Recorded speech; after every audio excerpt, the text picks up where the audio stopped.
السلام علیکم ورحمۃ اللہ وبرکاتہ۔ آج ہم سورۃ بقرہ کی آیت نمبر 67 سے 74 تک کی آیات کو دیکھیں گے۔ یہ آیات چونکہ بنی اسرائیل کے گائے ذبح کرنے کے ایک واقعے کے اوپر منحصر کرتی ہے،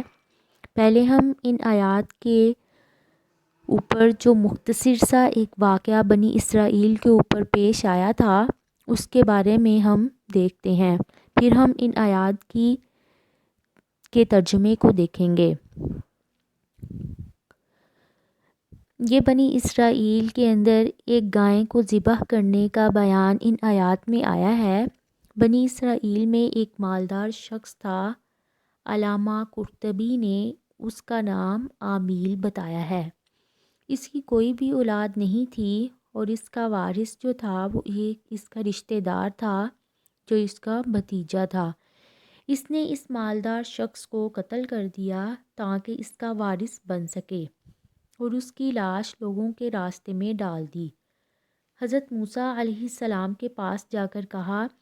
کہ میرا رشتہ دار جو ہے وہ قتل کر دیا گیا ہے اور میرے نزدیک آپ کے سوا اور کوئی شخص نہیں ہے جو اس کے قاتل کا نام بتا سکے۔ حضرت موسیٰ علیہ السلام نے لوگوں میں اعلان کیا کہ جس شخص کو بھی اس کے قاتل کا علم ہے وہ ہمارے پاس آ کر بیان کرے۔ جب کوئی شخص نہیں آیا تو وہ قاتل پھر حضرت موسیٰ علیہ السلام کے پاس آیا اور کہا کہ آپ اللہ کے نبی ہیں، آپ اللہ سے سوال کریں کہ وہ ہمیں قاتل بتلا دے۔ حضرت موسیٰ علیہ السلام نے اللہ تعالیٰ سے دعا کی تو اللہ تعالیٰ نے فرمایا ایک گائے کو ذبح کریں۔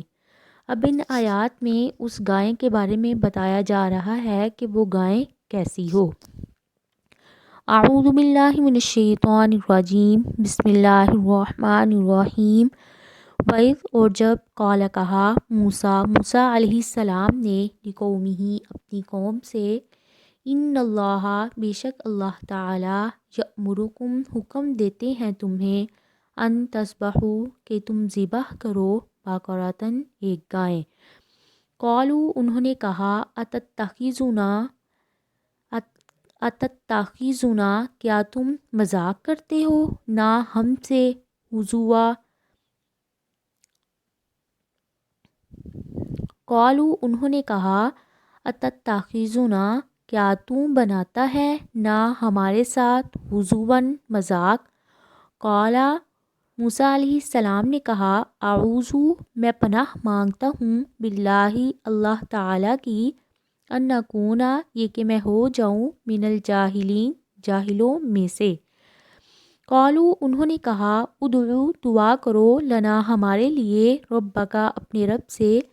یبین وہ ظاہر کر دے لنا ہمارے لیے ما ہیا کہ وہ گائے کیسی ہو۔ قالا اس نے کہا انہو بے شک وہ یقولو فرماتے ہیں،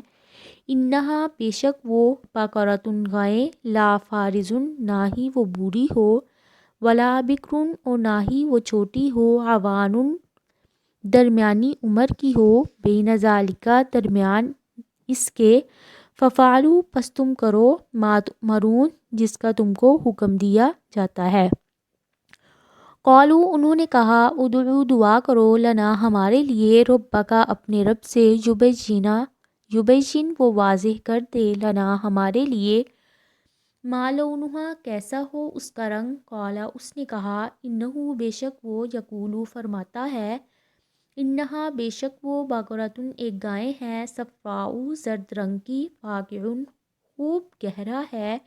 لونہا اس کا رنگ، تسر خوش کرتی ہے، الناظرین دیکھنے والوں کو۔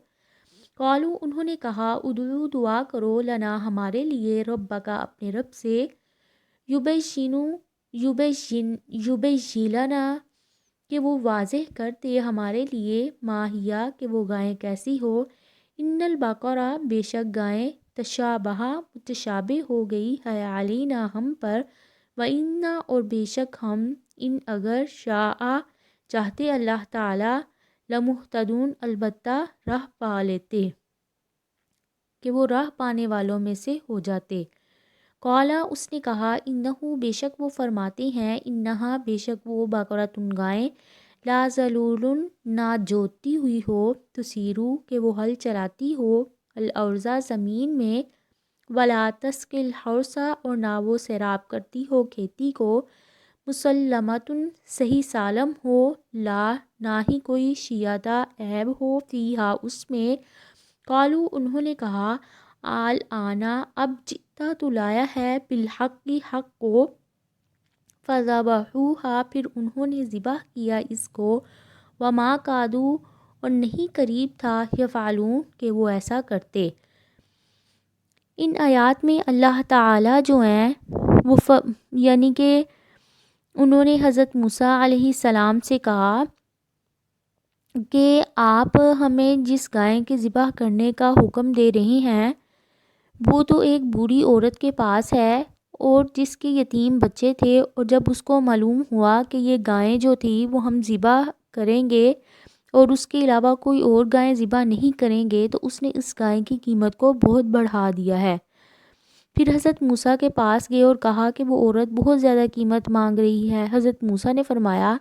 کہ تم نے یہ خود سختی اپنے اوپر کی تھی، اب اس کی منہ مانگی قیمت دو۔ انہوں نے وہ قیمت ادا کی، گائے کو خریدا اور پھر اس کو ذبح کیا۔ پھر اس کے بعد وَإِذْ اور جب قتل تم نے قتل کیا نفساً ایک جان کو فَادَّارَأْتُمْ پھر ایک دوسرے پر تم ڈالنے لگے فیہا اس کے بارے میں واللہ اور اللہ تعالیٰ مخرج نکالنے والا ہے ما کنتم تکتمون جو تھے تم چھپاتے۔ فقلنا پھر اللہ تعالیٰ نے کہا فقلنا پھر ہم نے کہا اضربوہ مارو اسے ببعضہا اس کے بعض حصے کو کذالک اسی طرح یحیی زندہ کرتے ہیں اللہ تعالیٰ الموتیٰ مردے کو ویریکم اور وہ دکھاتے ہیں تمہیں من آیاتی ویریکم اور وہ دکھاتے ہیں تمہیں آیاتی اپنی نشانیاں لعلکم تعقلون تاکہ تم عقل سے کام لو۔ ثم پھر قست سخت ہو گئے قلوبکم تمہارے دل من بعد اس کے بعد ذالکا اس کے بعد فہیا پس وہ کل حجارتو پتھروں کی طرح ہیں او اشدو یا زیادہ سخت ہیں قسوتا سخت ہیں وَإِنَّا اور بے شک من الحجارتی بعض پتھر لما یتفجرو البتہ وہ پھوٹ پڑتے ہیں منہ اس سے الانہارو نہریں وَإِنَّا اور بے شک منہا کچھ ان میں سے لما البتہ وہ ہیں یشققو پھٹ پڑتے ہیں فیخرجو پھر نکل آتا ہے منہ اس سے الماء پانی وَإِنَّا اور بے شک منہا کچھ ان میں سے لما البتہ وہ ہیں یہبطو گر پڑتے ہیں من خشیت اللہ اللہ کے ڈر سے وَمَا اللَّهُ اور نہیں ہے اللہ تعالیٰ بغافل غافل اما اس سے جو تم تعملون کرتے ہو۔ اب اللہ تعالیٰ اس آیت میں انسان کے دل کا حال بیان کر رہے ہیں کہ اس میں دلائل اور آیات سے متاثر ہونے کی صلاحیت ہوتی ہے، مگر جب مختلف اسباب کی بنا پر وہ صلاحیت باقی نہیں رہتی ہے تو اثر قبول نہ کرنے میں اسے پتھر سے تشبیہ دی جاتی ہے۔ اس آیت میں اللہ تعالیٰ نے بنی اسرائیل کی سرزنش فرمائی ہے کہ عجیب کمبخت قوم ہے کہ مردے کا جی اٹھنا تک تو تم نے اپنی آنکھوں سے دیکھ لیا ہے مگر پھر بھی اپنے کفر اور سرکشی پر ڈٹے رہے اور تمہارے دل نرم ہونے کی بجائے اور سخت ہو گئے جیسے پتھر بلکہ اس سے بھی زیادہ سخت۔ یہ تھی آج کی آیات جن کا ہم نے مطالعہ کیا، امید ہے کہ آپ کو سمجھ آئی ہوگی۔ اللہ تعالی ہمیں ان آیات پر عمل کرنے کی توفیق عطا فرمائے، آمین۔